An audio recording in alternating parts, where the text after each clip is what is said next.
Hello everyone.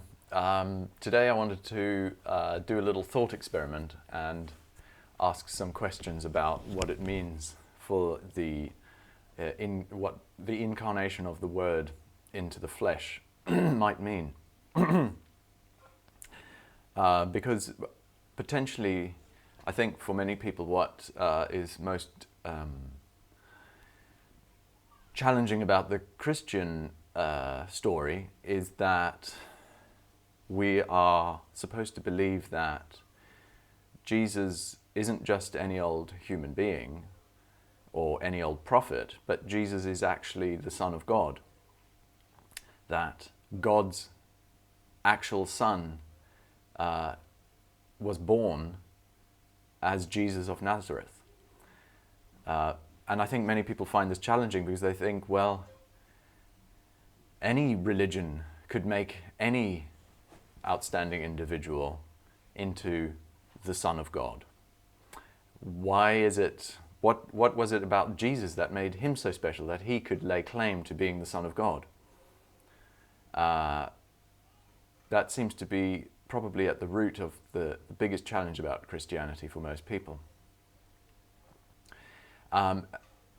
And to investigate this claim, because this seems to be at the heart of Christianity, this seems to be the sort of the most fundamental archetype of the Christian story, that Jesus isn't just any old person, but he is the one. That's the language it uses. He is the one. And he doesn't incarnate at any other time in history. He incarnates at a particular point in history and particular point in time. The particular person, Jesus of Nazareth, is at the same time the Son of God, the chosen one, or the one. So I want to go into a thought experiment and leave behind religion and theology and all of that, and go to a place where we can investigate the archetype of this story in something more prosaic. So imagine, if you will, everyone in the world somehow fitting into one room, and everyone draws a circle. Everyone has a piece of paper and some crayons, and they draw themselves a circle. Some people draw big circles, some people draw small circles. Some people's circles are very, very precise and very neat. After all, they're just doing it freehand. They're not using a compass or anything. Other people's circles are a little bit lopsided, but generally speaking, everyone has drawn a circle. And then everyone in the room walks around and looks at each other's circles and says, oh, this is very interesting. Oh, you've chosen red for your circle. Oh, how interesting. And then, oh, you've chosen green. And, oh, I like you've chosen many colors to draw your circle. How interesting. So everyone's looking at each other's circles and talking about their experience of drawing a circle. And then all of a sudden this one chap pipes up and says, excuse me, I haven't just drawn a circle. What I've drawn on my page is the principal circlehood itself. And everyone looks at this chap and goes, what on earth are you saying? He says, no, think of the concept of a circle that you're all representing on your page. I have the concept here on my page. This is the actual concept, circlehood, on my page. And some people in the room think about what he's saying and go, oh, I see what he's saying. We've all drawn the concept of a circle on our page. We've all incarnated the principal circlehood on our pages. And this fellow who piped up at the beginning, his name happens to be Jesus. He says, no, you misunderstand me. No, your circles are all just representations of a circle. Mine is the actual concept of a circle itself. It is the one. Mine, here, right now, this one on this particular page, for all time. This is circlehood here on my page. I just drew it. So everyone in the room looks at him and goes, you're barking mad. You can't claim that your circle is any more the principal circlehood itself than anyone else in the room. Okay, your circle happens to be very colourful and very nice, and wow, you have drawn a very perfect circle, freehand. How did you do that?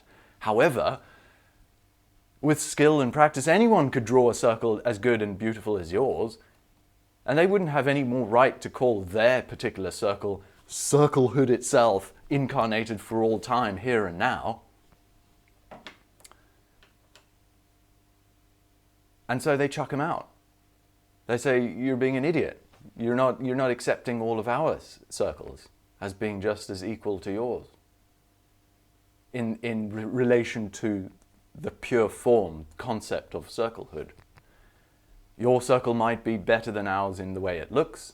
It might be more virtuous in the colors you've chosen to draw it with. But in relation to the ultimate concept of a circle itself, it's equal to all of ours. It's no more special than anyone else's.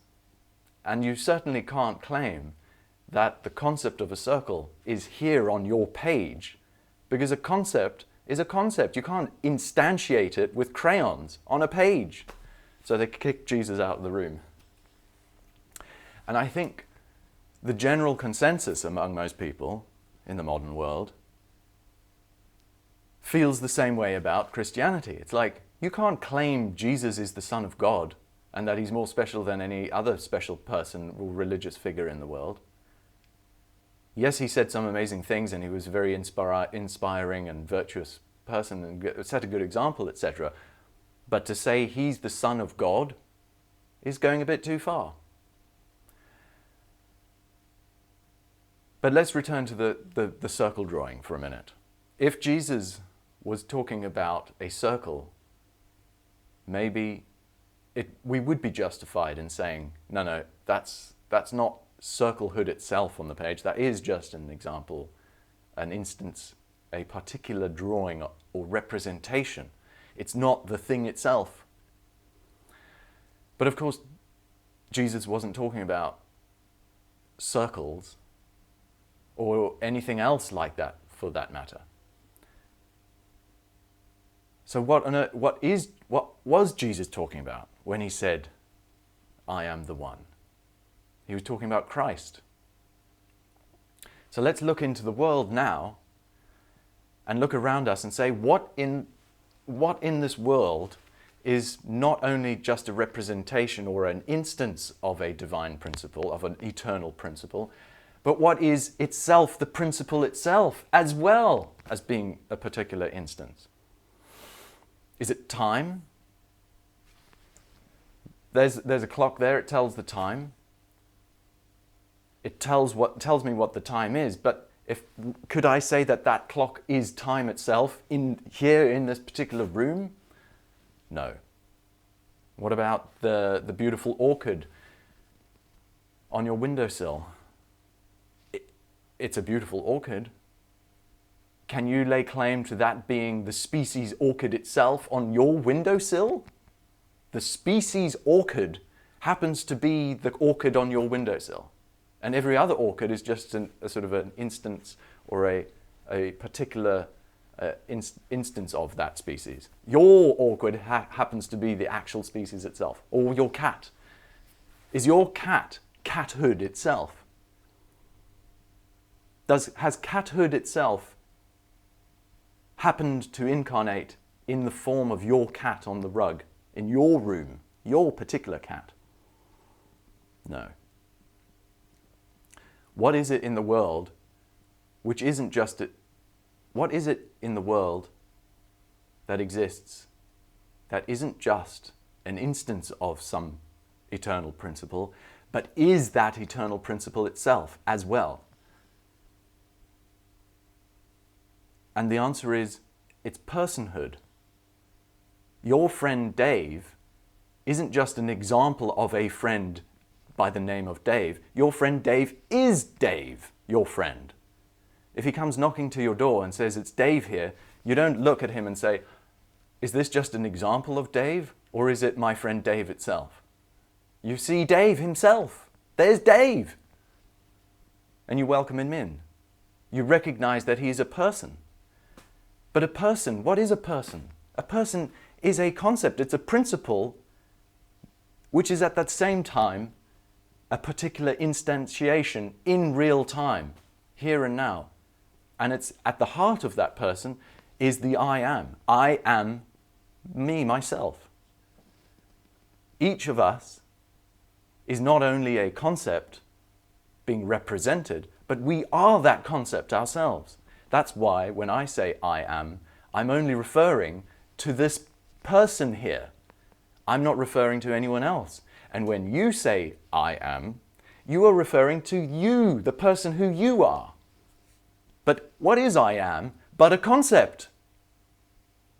So we have in personhood an example of a concept incarnated in the flesh. That's what human beings are. Thanks for watching.